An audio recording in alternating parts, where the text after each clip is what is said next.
The PGA Grand Slam of golf is reserved for major champions. Michael Campbell earned a spot in his first PGA Grand Slam when he held off Tiger Woods at the U.S. Open at Pinehurst. Vijay Singh is getting to be a regular at this event. This is his fourth Grand Slam. Vijay earned his spot by finishing among the top performers at this year's major championships.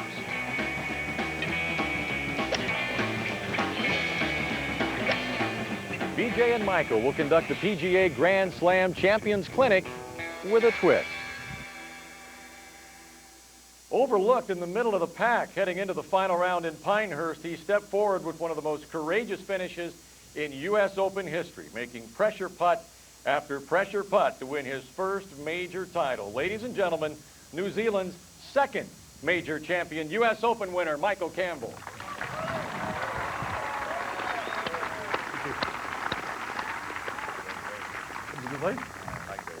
Our second major performer today, making his fourth appearance in the PGA Grand Slam of golf. You may recall he stepped onto major championship stage in 1998 by winning the PGA Championship at the Holly Country Club. 2 years later, he put together a strong final round to win the Masters. And in 2004, playing the longest course in major championship history, he birdied the first playoff hole to win a second PGA Championship. Ladies and gentlemen, Vijay Singh.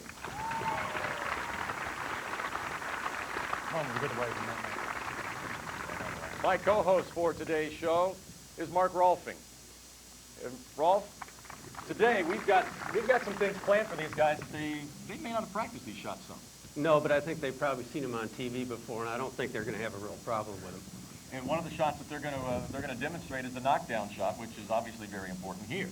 Well, it is. You know, we've got about a 10-mile-an-hour trade wind today. Actually, it's coming a little more from the south than usual, but the wind here in Hawaii, really, and I've lived here for almost 30 years now, is what keeps our climate so pleasant. And the most important thing, I think, when you're playing in the wind is attitude. If you've got a bad attitude when you get out on the first tee and say, oh, man, it's windy today, you know, I've got no chance, then you don't have a chance. You don't try to overpower these winds here in Hawaii. You just play with what you came, hit the ball solid, and yeah, you do try and keep the ball down. So the key is a good attitude. Gentlemen, how's your attitude today? Pretty good, I think. Pretty good. I'm okay. You're okay? Michael, what's it been like? What's going on here? I don't know. What's it been like for you, Michael, after winning the U.S. Open? It's been incredible, amazing. I really enjoyed being the U.S. Open champion for 2005, and this is a little bonus this week, and I'm looking forward to playing against my mate here, Vij, and Tiger and Phil. So it's been an amazing year.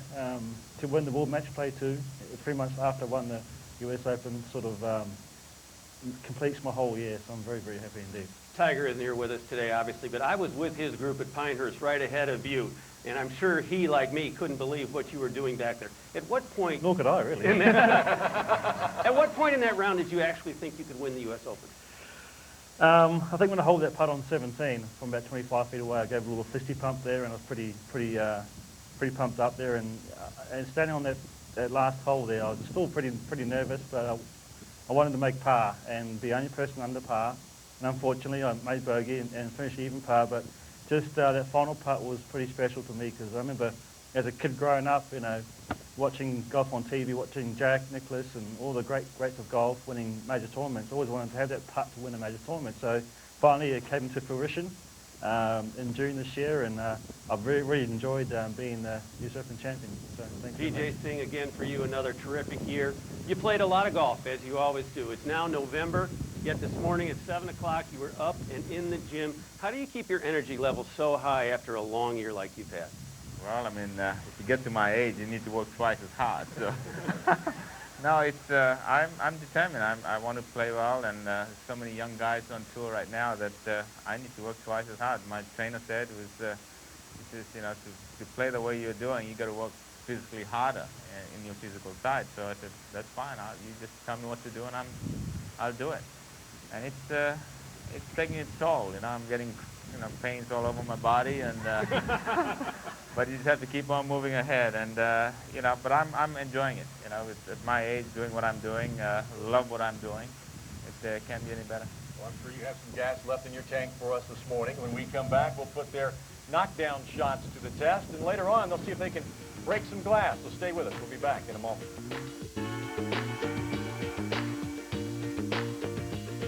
Welcome back to Poipu Bay and the PGA Grand Slam Champions Clinic. I'm Brian Hammonds along with Mark Rolfing. And Rolf, playing here in Hawaii, and for that matter playing anywhere where it's windy, it's very important to have a knockdown shot in the repertoire. Really, whether you're here in Hawaii or anywhere else, when you're playing in the wind, you want to try and keep the ball low. To me, the most important part of that is to extend the club head, your arms and your hands toward the target as long as possible. When you see these players hitting knockdown shots, you won't see a big, high Johnny Miller sort of finish. You have to keep that club head going toward the target. Well, let's see how the best players in the world play their knockdown shots. Let's start with Michael Campbell. Michael, you, obviously being from New Zealand, you've played a lot in the wind. That's right. Where I was born in Wellington there, it's the second windiest city in the world. So Really? Oh, yeah. Chicago's the first one and Wellington's the next one. So I'm used to little knockdown shots. Well, let's see what you've got. Okay. What's the key for you playing a knockdown? High finish. Thank you, thank you. No. In all seriousness, basically what I do, obviously, the first thing I do is put it back in my stance.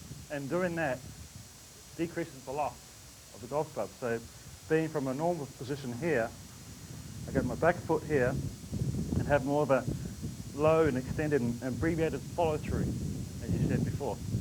So let me demonstrate here. Basically just put it back in my stance. But the most important thing too is having less spin rate on the ball.